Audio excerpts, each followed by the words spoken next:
Sziasztok! Folytatom az Eperke Baba lábának a horgolását. Ott tartottunk most, hogy két sort horgoltunk ebből a barnából, két 28 rövidpálcás sort. Most következik 10 rövidpálca majd, ez a sor befejezés. Áthúzzuk a jelölőt. Picit megnagyítom.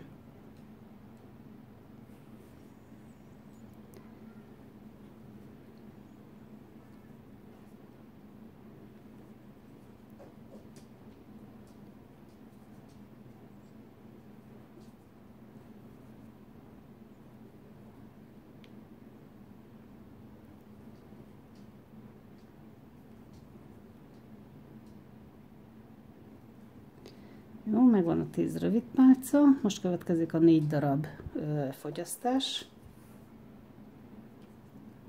Megjött a cicuka, érdeklődik.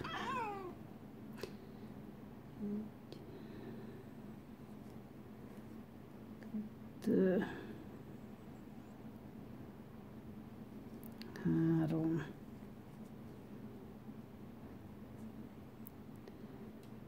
4. 10 darab rövid pálcával befejezzük a sort.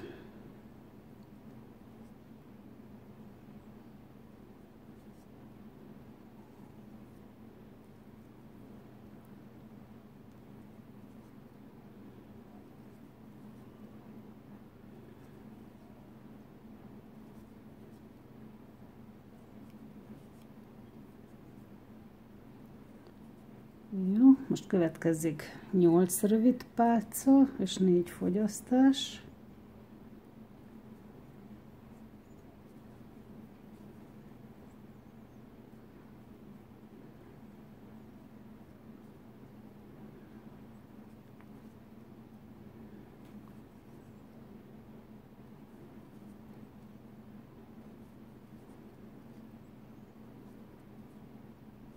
Jó, megint jön 4 darab fogyasztás. 1, 2,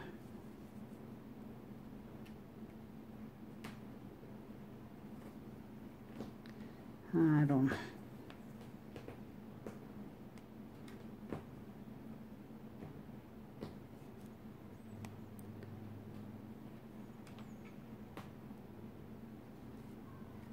4, 8 darab rövid pálcával befejezzük.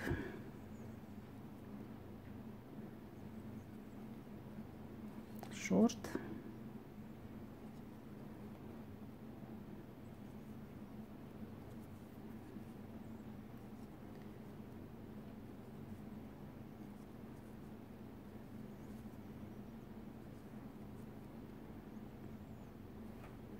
Elnézést, ha kicsit kimegyek, de ha közelről veszem, akkor mindig könnyebb kimenni belőle. Most következik ez a része, amikor testszínűvel hátsó szálba öltve 3 sort fogunk horgolni.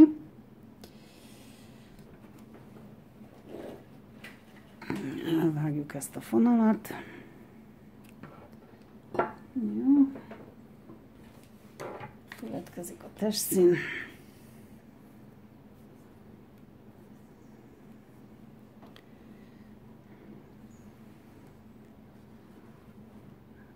Ilyenkor a színváltásnál, ugye az utolsó 2 láncszelen, 2 öltésen már az új színt húzzuk át.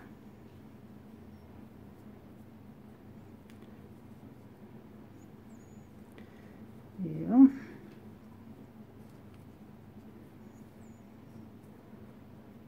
És a hátsó szálba öltve, vagyis itt a láncszemnek a hátsó részébe öltöm a szemeket. Az első színváltásnál én az elsőt mindig kuszószemmel szoktam áthúzni, így kevésbé cakkos az átmenet azért. Jó. Ez meg volt, akkor ezeket a vonalakat már el lehet rejteni. 2-3 szemig szoktam kísérni a fonalat, az előzőt, meg az új szálnak a végét. És itt sima, rövid pálcákkal haladunk, azt hiszem tovább, igen.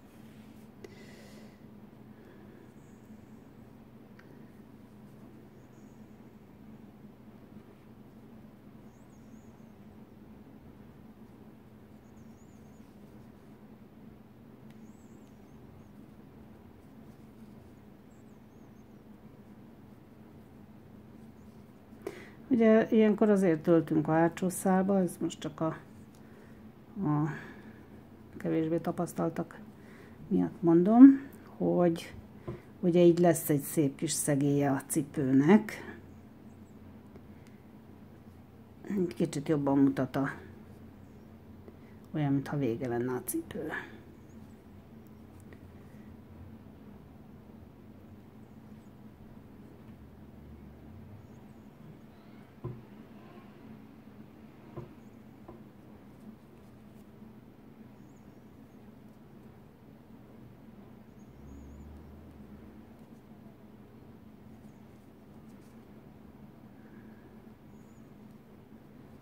Jó, és amikor az utolsó szem, ugye ez volt itt a kúszó szem, ez az első szem, és akkor így látjuk egyébként, hogy itt egy rendes szem van, aztán ott is, és akkor itt közben egy ilyen átmenetszerűség.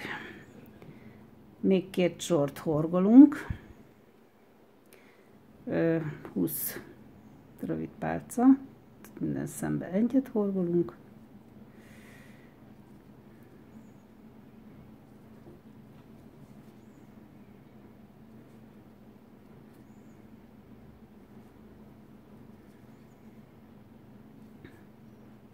jaj, elnézést, hogy kimentem a képből. Néha ide kell sandítanom a képernyőre is.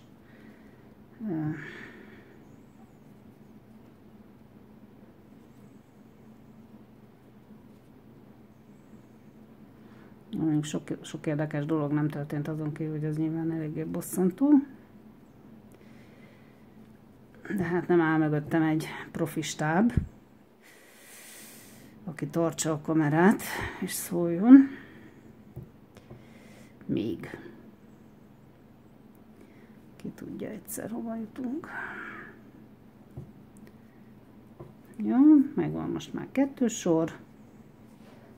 Mi ez a kis szálacska, azt még megnézzük, hogy ez ott mi történt. Még egy sort horgolunk ebből a színből.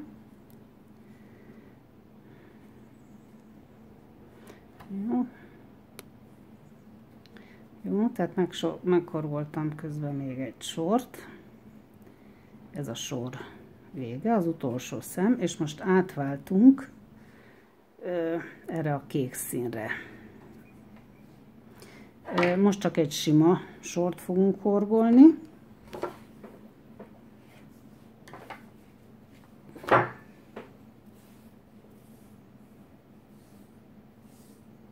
És majd utána fogok csak a hátsó szálba ölteni. Jó, tehát ez egy sima színváltás lesz.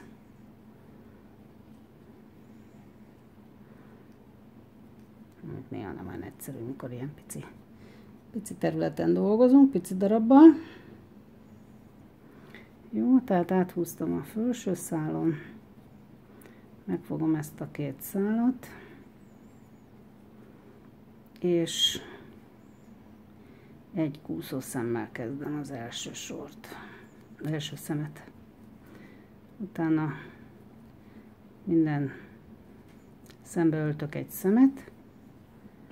Ezt itt most megint már erre nincs szükség, elrakhatjuk, ne legyen útba.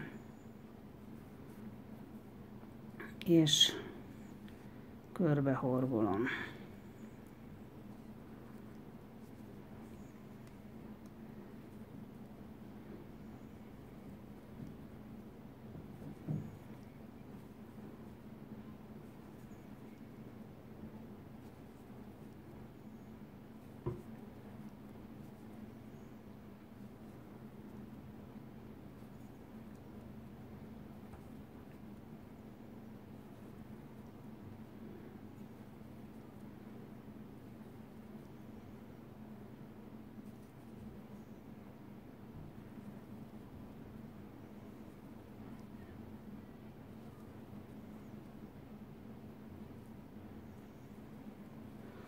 Jó, és akkor én, látjátok, így szoktam ezt a színváltást megoldani. Ezt az átmenetet, hát ez ugye a hagyományos színváltás között egy kicsi átmenetet képez, nem annyira feltűnő. Most következik az, hogy a hátsó szembe öltve horgolunk egy sort. Ez lesz majd a nadrág hajtókájához az első szál, oda fogjuk ölteni majd a nadrág hajtókáját. Vagyis ezt a részt. Ehhez hagyjuk meg most itt ezeket a külső szemeket.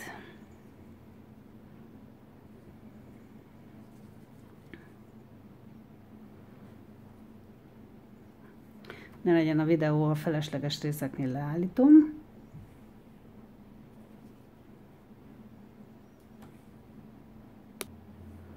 Jó, visszatértem a befejezéshez, sor befejezéséhez. Tehát megvolt az egy sor hátsó szálba öltés. Itt látszik, hogy itt most már a következő, az már simán horgolok megint. Bocsánat, látszik, egy kicsit fáradt vagyok ma. Jó. Ebből csinálok még egy sort, aztán kitömöm a baba fejét, lábfejét. Jó. Tehát körbe mentem még egy sort, és most kitömjük a baba lábfejét. Hát én ollóval szoktam, de mindenki másképp csinálja. Nekem ez vált be.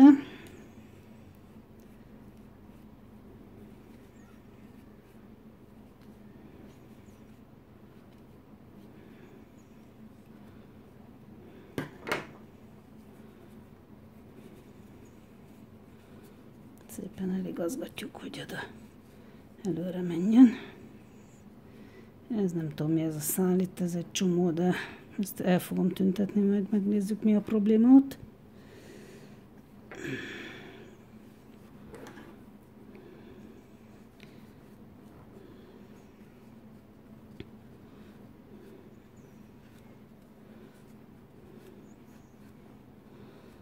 Úgyni. Jó, körülbelül így elkészült a... Ezt vissza kell húzni, ezt a szálat itt. Ja, ez az egyik csomónak az eldolgozása jött ki. Na, nem baj. Eldobjuk hosszabb részen. És akkor talán már nem fog tudni kijönni. Jó. Most megállítom a videót, meghorgolom végig ugye a szárát, és utána fogok visszajönni erre a szegéllyel.